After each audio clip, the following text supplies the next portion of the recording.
கர்த்தர் நல்லவர், அவர் கிருபை என்றும் உள்ளது. இதனால ஒரு புதிய கிருபைகளோடு உங்களை சந்திப்பாராக. கொலோசியர் 3:24 எதை செய்தாலும் அதை மனுஷருக்கென்று செய்யாமல் கர்த்தருக்கென்றே மனப்பூர்வமாய் செய்யுங்கள் என்று சொல்லி வேதம் சொல்கிறது.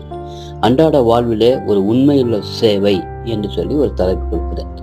அன்றாட வாழ்க்கையில நாம் செய்கிற ஒவ்வொரு காரியத்திலையும் நம்ம சில நேரங்களில் செய்கிறோம், சில நேரத்தில் அதை சோர்ந்து போகிறோம், சில நேரத்தில் மற்றவர்களை பார்த்து நாம் சோர்ந்த நிலையில காணப்படுகிறோம்.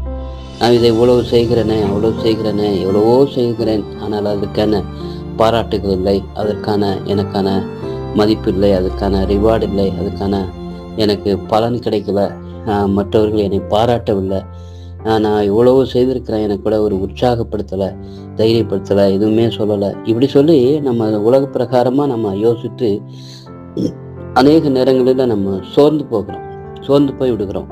ஆனால் ஆண்டவர் சொல்கிறார், எதை செய்தாலும் அது மனுஷருக்கென்று, மனுஷரை பார்த்து செய்யாதீங்க, மனுஷர்களுக்கென்று அதை செய்யாதீங்க.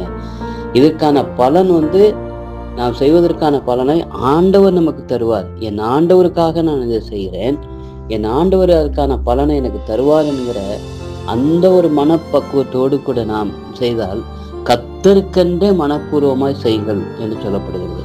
நாம் கடவுளுக்காக இந்த வேலையை செய்கிறோம், கடவுளுடைய பணி, அதற்கான பலனை என் தேவன் தருவார்.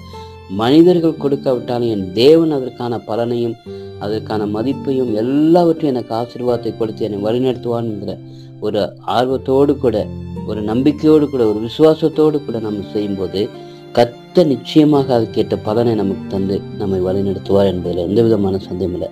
அப்படிப்பட்ட கிருபைகளை உங்கள் ஒவ்வொருவருக்கும் தருவார் என்று சொல்லி நாங்கள் நம்புகிறோம்.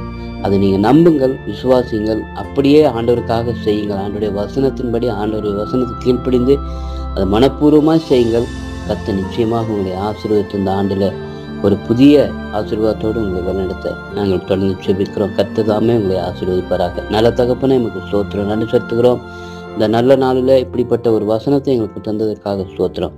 நாங்கள் எதை செய்தாலும் மனிதரை பார்த்து நாங்கள் செய்யாதபடி உமக்கண்டு கர்த்தருக்கண்டே மனப்பூர்வமாக செய்வதற்கண்ட கிருபையும் பலத்தை எங்களுக்கு தாரும்.